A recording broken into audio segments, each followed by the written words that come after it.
we found the true meaning of the name of Sun Eater. Honestly, I just love this chapter, and my love for Sun Eater and Amajiki is just absolutely gone through the roof right now. It's actually increased so much. The bromance between Sun Eater and Mirio right now was just, in this chapter, was crazy, but it was so damn cute as well. So I think that my favourite part of this chapter, I'm not gonna lie, is just seeing Sun Eater. And what I love about his character, I really do love the dynamic for, you know, in his character, because basically he's one of the strongest out there. He's like stronger than all of the pros out there right here, pretty much. He's stronger than all the pros that are surrounding him. And he's, you know, one of the strongest of the school, yet he's still got that insecurity, yet he's still weak on, you know, he's still got confidence issues as well. So I just love that, because it's so cute. It's not only like so cute, but it's really awesome how in a series of heroes, in a series with massive people like All Might, and basically All Might is basically like Superman. Like, he's basically the epitome of all of that greatness and that. With heroes like that, and with a series which is so focused on bravery and that, you have a character who's a hero, yet is scared. And I really love that. I think it's an awesome touch which Horikoshi did, because I think it's just bringing so much more dynamic. And, pardon me, it's just making it more realistic as well. Because imagine if all these heroes, they just had no fears whatsoever. We'd be like, really? Like, how am I supposed to relate to that? I'll be like, come on, it seems a bit too far, like false. It seems a bit too farcical. So I really just love his character, and his quirk. I think it's the most, it's the most like exciting, eccentric quirk out there. And I have to give it to Horikoshi with a series of so many characters, and there's such unique quirks. Like with some of these powers, I've never heard of them, never seen them before. Like, I remember when I first saw Shigaraki, I was like, wow, this is cool, this is awesome. But his quirk is awesome, and I really do like it. You know what kind of makes it hilarious is, yeah, his quirk works on whatever he ingests. What if, like, I don't know, like, I feel like it's just, I'm intrigued to the limit. So, like, I think it was a couple of chapters ago, I may have to read back on it, but I think we did get information on how many things he can use at once. But I'm just thinking, like, what if he gets like a full stomach or something like that? So it's kind of hilarious. But we got a little bit more information about that. He was saying how he ate a lot of, I can't remember what he said. Was it like octopus or something? So now that it was on like the upper bound, like it was at its high strength, it's, you know, like durability and that. And what I really did love in this chapter was he basically, because obviously he must have ate clams or something. So obviously he can now use that. So like he encased himself in a massive clamshell and just like span around and took them out. I was just like, yo, you are a beast. I absolutely love this guy. But anyway, this chapter was really cool, and I love what Fat Gum said in this chapter, and pretty much just, you know, as I've said, it pretty much, you know, just centrals on his character. Yeah, he's one of the strongest out there, but his heart is weak, and I just love that. But other than that, you know, this chapter was pretty much focused on Amajiki, of him fighting, you know, three of the eight Expendables, and we get a little bit of more information on these 8 Expendables. Pretty much these characters, and I'm going to assume all 8 of them, they have no care for their life whatsoever. You know, they've given it away, and all they have is loyalty to Overhaul. All they have is this sense of pride and obligation to do whatever Overhaul does, because you could say that, you know, in their meaningless life, because one of them says, oh, I jumped off a bridge, but a hero came to save me. Like, no, they don't care about their lives, because even in the threats that the heroes and the policemen saying, they were like, oh, we can shoot you. They were like, that only works on people who actually, you know, value their lives. It doesn't work on us. But yeah, as they were saying stuff like that, you know, their only obligation is to Overhaul. So that's why, you know, their name is the 8 Expendables, because they are expendable. If they die, it doesn't really matter to them, and it doesn't matter especially to Overhaul. That's why he gives them all the orders, you know, just to do the dirty mess pretty much, and he doesn't care about the outcome if they make out alive or not. He just wants the job to be done. So I guess that makes, you know, Overhaul more villainous.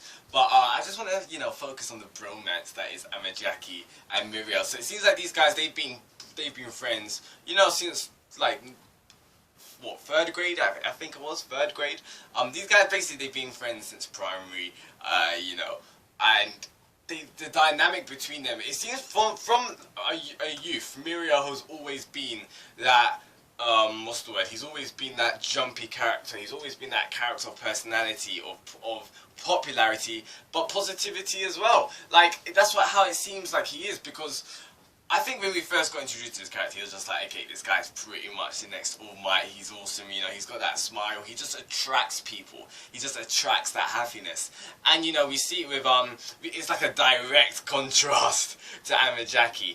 But it's just awesome because, like, Amajiki, from when they've got introduced, Amajiki was just like, oh, okay, Mirio, you're the one that should always be in the limelight. You're the one that's in the spotlight. You're the sun. You're, you know, all of that. But in fact, Mirio thinks the other way around. Mirio actually says that, you know, Mirio thinks Amajaki's so much more better than him because he actually has these fears, but he goes against, he combats it and continues going on. And I really didn't actually think about that, to be honest, because a lot of us were saying, yeah, you know, he's just insecure, he's just shy, and it's true, but like, he does, irrespective of them, he still goes out and, you know, does the job. He still goes out and, you know, keeps on the mission. We see it in this chapter, we see it in the previous chapter as well. Like, in the previous chapter, he was just like, oh no, we're gonna die, what's gonna happen, you know, what if they don't find them?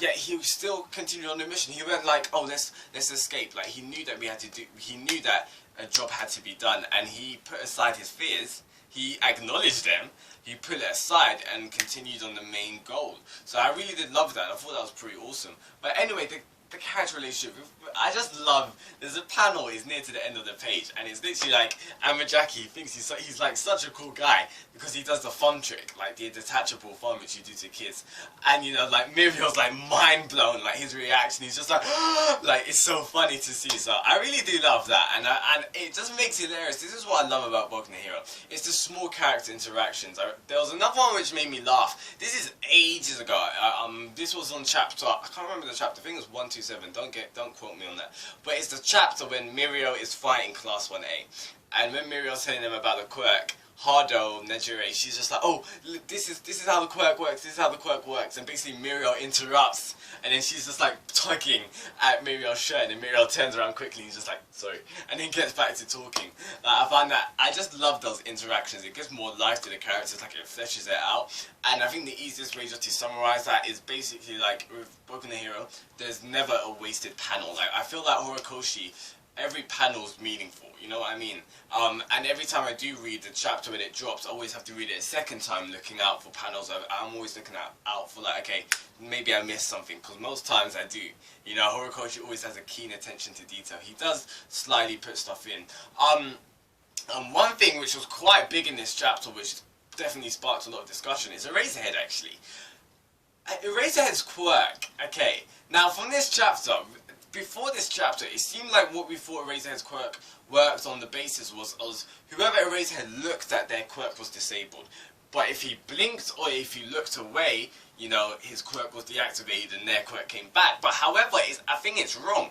It seems like whoever Eraserhead has to initially look at them, and his eyes have to be open for their quirk to be deactivated. He doesn't have to keep focus on them, he doesn't have to keep staring at them, but he needs to have that initial eye contact, and then his eyes should not be blinking. That's how it seems like from this chapter, because when Eraserhead was running away, their quirks were still deactivated, and the crystal quirk guy, he said something along the lines of like, oh, his time is up, and that's when their quirks start coming back. So that was very interesting, you know. It definitely makes his quirk, Eraserhead's quirk more interesting. Now, it was pretty cool how, you know, we did know this from the previous chapters about Eri's quirk, you know, disintegration. So Eri's quirk, you know, we know that it can disintegrate quirks, and that is all obviously awesome. We found out like that a past couple of chapters ago, but it was pretty cool that that got stated out loud, because in the other chapters it was just like not alluded to, but it was like judged on their investigation. So this is more concrete fact that we actually found out about that. And the thing is, you know, quirk disintegration now is temporarily, because obviously when they took it and they shot Amajiki, you know, he got his quirk later, but overall, you know, they made, I am willing to bet that they are working on how they can make it permanent. I'm willing to bet that they are trying to do that. I think that's what their main goal is. Maybe, you know, they want Eri's quirk to, you know, disintegrate quirks, but to make it permanent. Because when Overhaul was talking about his aim, his goals, he was saying, he was talking about All For One a lot, and you know, he wants to be like All For One. He wants to be the next Kingpin pretty much. But his aims, he said something along the lines of like, All For One had the power to take away quirks, and then he was just like, what if we had the power to destroy? Something along the lines of that. Either way, it seems like Overhaul's the guy that's just like, okay, One For All was doing it right, so if it ain't broke, let me not fix it. It seems like Overhaul just kind of wants to walk in the same footsteps. Obviously do something a little bit different, but he's basically taking the blueprints of One For All success to prove, All For One success. You know what? To this day, I still have to think about that. I find that hilarious. But anyway, aside from that, this chapter was absolutely phenomenal. You know, the bromance between Amajiki and Mirio, so cute. So cute. Can I just say, them as children is just, they are so adorable. It's so funny when Mirio, he tries to phase through, but he can't get his face. I just find that hilarious. That was kind of funny. That really did make me chuckle. But yeah, this chapter was cool. You know, we found new 3 quirks. Thief, I'm still a little bit confused about how his quirk works. Is it that, you know, he can take their quirk, or he takes, I don't know, attributes of it? I don't know, it's a little bit confusing. I'm gonna have to read it again. But the crystallization quirk, that's pretty cool. So pretty much strength. And the thing is, Amajiki took that, so I was just like, yo, Suneater, you're the G. Like, he took that attack head on, and he was just like, give it up, I am Suneater. And the name, the whole meaning, the whole story behind Suneater is so hype. It's so awesome, because obviously Mirio's just like, if I'm the sun, you're even better than the sun. So I was just like, yo, that is lit. It's so lit. That literally got me hyped, because you know, what's it called? Amajaki's confidence is rising up, and I just can't wait. His heart may be weak, but it's getting strengthened right now. So this chapter was absolutely amazing. You know what? That guy who's got the ingestion quirk, I'm just getting, what's it called?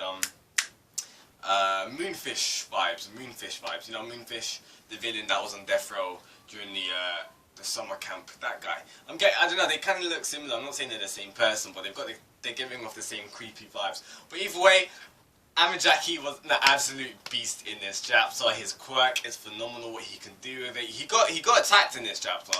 So I'm just so excited for this. The artwork was absolutely phenomenal. And I can't wait till next week. So guys, that's enough from me. Let me know your thoughts in the comments below, what you thought about this chapter. What do you think is going to happen next week? It seems like, you know, Fat Gum, what's it called? Deku and all of them, they're going to be going away. It seems like they're going to be chasing up for Mirio.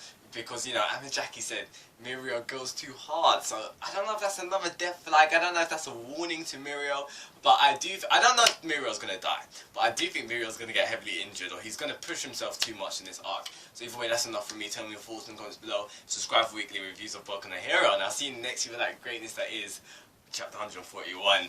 Chapter was amazing. I absolutely love him. You know what I'm saying? Peace out, guys. Goodbye.